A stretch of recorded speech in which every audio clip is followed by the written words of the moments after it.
Back guys now I was explaining about over population और क्या उसकी दिक्कतें होती हैं वो अभी आगे एक्सप्लेन करूंगी.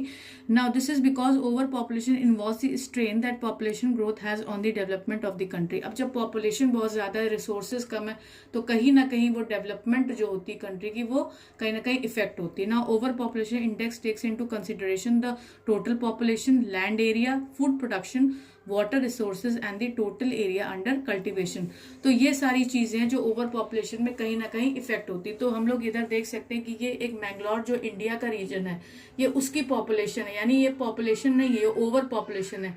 यानी कम रीजन में हम लोग देख रहे हैं कितने ज्यादा पर स्क्वायर किलोमीटर में कितने ज्यादा लोग हैं. Now it measures the per capita consumption of renewable resources and the sustainability of a country on its resources. On the basis, many countries of Europe and the Middle East rank about 20 overpopulated countries in the world. तो जो UK है वो rank करता है 17th in the list of overpopulated countries. अब causes क्या है, किस वजह से जो पॉपुलेशन है वो हमारी ओवर पॉपुलेटेड के अंडर में आ रही. Firstly decline in the death rate. अब जब डेथ रेट हमारा डाउन होता जाएगा तो ऑब्वियसली जो पॉपुलेशन है वो बढ़ती जाएगी.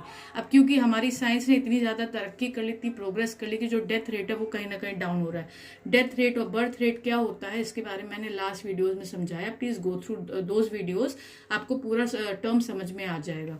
ना अब जो डिफरेंस है वो कहीं ना कहीं वो डाउन हो रहा है, जिसकी वजह से हमारा जो डेथ रेट है वो हमारा डिक्लाइन हो रहा है. Now second point is better medical facilities. अब जब आपको कोई बीमारी हुई, आपने तुरंत उसका ट्रीटमेंट ले लिया, तो डेथ रेट अल्टीमेटली डाउन होगा, जिसकी वजह से जो पॉपुलेशन है वो कहीं ना कहीं इंक्रीज हो रही है. तो बेटर मेडिकल फैसिलिटीज हैं वो भी एक रीजन है for the causes of over population. Now third is technological advancement in fertility treatment. अब पहले के लोगों में अगर कभी होता था कि पॉपुलेशन इसलिए भी डाउन हो रही थी क्योंकि बहुत सारे पेरेंट्स थे वो नहीं कंसीव कर पा रहे थे, या कोई ना कोई रीजन आ रहा था जिसकी वजह से बच्चे नहीं हो रहे थे. बट यहाँ पर मेडिकल फैसिलिटीज और टेक्नोलॉजी ने इतना एडवांसमेंट कर लिया जिनकी वजह से जो फर्टिलिटी रेट है वो भी कहीं ना कहीं कपल्स का बहुत हाई हो रहा है. तो एक ये भी इंपॉर्टेंट रीजन है for the causes of over population. अब बहुत सारे इन कॉजेज की वजह से हम बहुत सारे पॉपुलेशन की वजह से प्रॉब्लम्स फेस कर रहे हैं. वो क्या प्रॉब्लम्स है मैं नेक्स्ट वीडियो में अभी आपसे शेयर करूंगी.